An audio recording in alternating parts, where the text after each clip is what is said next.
है। बता दें कि बिहार में मुस्लिम उप मुख्यमंत्री फेस को लेकर सियासत गर्मा गई है। बताते चले कि महागठबंधन की सरकार बनी तो मुस्लिम उप मुख्यमंत्री होगा, ये कांग्रेस की तरफ से कहा गया है। सांसद पप्पू यादव ने भी किया बड़ा दावा।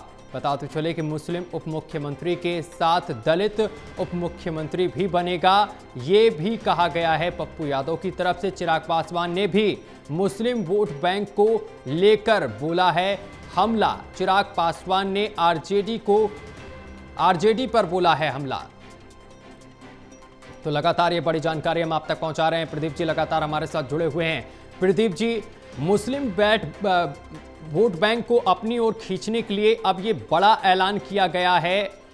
ये कहा जा रहा है कांग्रेस की तरफ से कि मुस्लिम उप मुख्यमंत्री होगा अगर महागठबंधन की सरकार बनती है।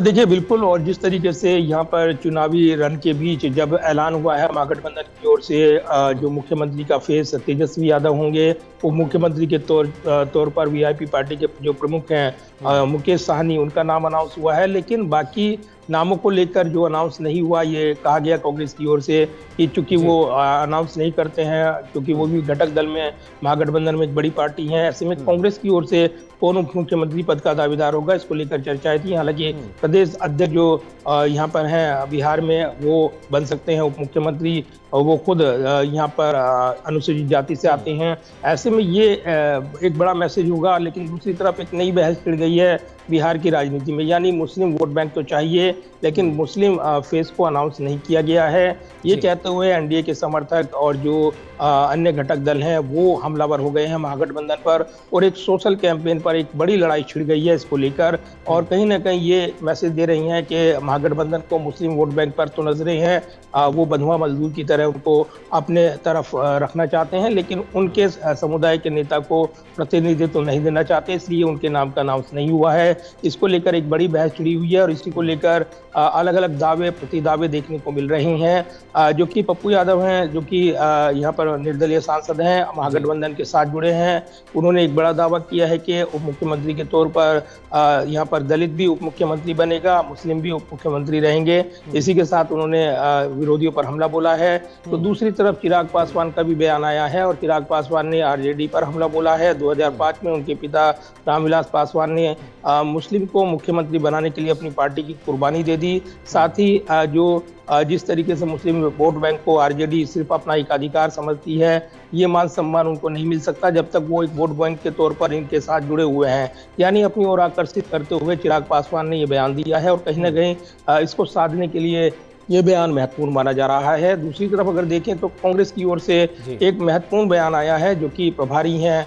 कृष्णा अल्लावरू, उन्होंने देर शाम ये बयान दिया है कि चुनाव जीतने की स्थिति में महागठबंधन की ओर से मुस्लिम फेस को भी उप मुख्यमंत्री बनाया जाएगा। हालांकि अलग अलग वर्ग के उप मुख्यमंत्री होंगे, ये कहा गया था जब अशोक गहलोत ने ये ऐलान किया था, जो विशेष पर्यवेक्षक थे कांग्रेस के, जब एक साझा प्रेस कॉन्फ्रेंस हुई थी। लेकिन मुस्लिम फेस को लेकर एक नई बहस छिड़ी हुई है और मुस्लिम वोट बैंक बिहार की राजनीति में काफी अहमियत रखता है, लिहाजा इसको लेकर एक बड़ी खींचतान देखने को मिल रही है। और कहीं ना कहीं मुस्लिम वोटों का ध्रुवीकरण हो, बिखराव हो, इस तरह के बयान यहाँ देखने को मिल रहे हैं, ये कहा जा रहा है। तो निश्चित तौर पर एक बड़ा चुनावी जंग जो इस वक्त देखने को मिल रही है बिहार की राजनीति में, उसमें खूब सियासी वार पलटवार देखने को मिल रहे हैं।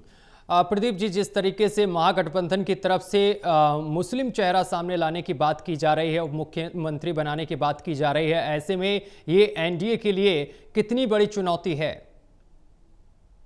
देखिए निश्चित तौर पर अगर यहाँ पर जिस तरीके से अभी तो एनडीए का जो खेमा है वो हमलावर है कि मुस्लिम फेस अनाउंस नहीं हुआ है, और ऐसा ना कर कहीं ना कहीं महागठबंधन जो है सिर्फ मुस्लिम वोट बैंक वो तो चाहता है लेकिन उनके वर्ग को प्रतिनिधित्व नहीं देना चाहता, ये ऐलान किया जा रहा है। क्योंकि इस प्रेस कॉन्फ्रेंस में अगर अनाउंस हो जाता तब तो एक मैसेज जाता, लेकिन ये कहीं ना कहीं महागठबंधन को लगता था कि अगर किसी एक चेहरे का नाम अनाउंस हो जाता तो उसको फोकस करते हुए, ध्रुवीकरण की राजनीति करते हुए एनडीए तब यहाँ पर खूब राजनीतिक तौर पर निशाना उनको बनाते, और इसलिए एक रणनीति के तौर पर ये अनाउंस नहीं किया गया। लेकिन उचित प्रतिनिधित्व मिलता रहा है, इसका ख्याल रखा गया है, और इसमें जिस तरीके से आरजेडी की रणनीति है, जो उनका एक गठजोड़ का एक तरीका है, उसमें उन्होंने टिकट बंटवारे में भी समीकरण का ध्यान रखा है, माय समीकरण जिसको कहा जाता है। तो ये जरूर है कि इसके जरिए एक वोट बैंक को मैसेज देना है। जी। दूसरी तरफ एनडीए की रणनीति है कि वो यहाँ पर ये बयान देकर मुस्लिम फेस को अनाउंस ना कर एक रणनीतिक गलती की गई है, इस पर फोकस करते हुए वो मुद्दे को डाइवर्ट करना चाहते हैं, क्योंकि महागठबंधन अब ये सवाल पूछ रहा है कि एनडीए की ओर से सीएम फेस कौन होगा, क्योंकि गृह मंत्री अमित शाह कह चुके हैं कि विधायक दल की बैठक के बाद ये नाम तय होगा। तो क्या ऐसे में नीतीश कुमार की अगुवाई में चुनाव नहीं लड़ा जा रहा है? महागठबंधन ये कहकर हमला कर रहा था, लेकिन अब इस मुद्दे को डाइवर्ट करते हुए यहाँ पर एनडीए नजर आ रहा है और वो मुस्लिम फेस को आगे करते हुए सवाल उठा रहा है। तो मुद्दे डाइवर्ट करने की टैक्टिस जो है, जो भी पार्टी इस पर भारी पड़ेगी वो राजनीतिक तौर पर कहीं ना कहीं बढ़त लेगी। ये राजनीतिक विशेषज्ञ अनुमान लगा रही हैं और ये राजनीतिक लड़ाई है, बयानबाजी की लड़ाई के दौर में जब पहले चरण की लड़ाई है, 6 नवंबर को वोटिंग होनी है, उससे पहले आप बयान बदलते देखेंगे, अलग अलग बयान आएंगे और कहीं ना कहीं वर्ग विशेष की राजनीति हो या फिर अन्य वर्गों को साधने की, उसमें खूब जोर आजमाइश आने वाले दिनों में देखने को मिलेगी। तो खूब सियासी बार पलटवार आगे भी बढ़ते हुए नजर आएंगे।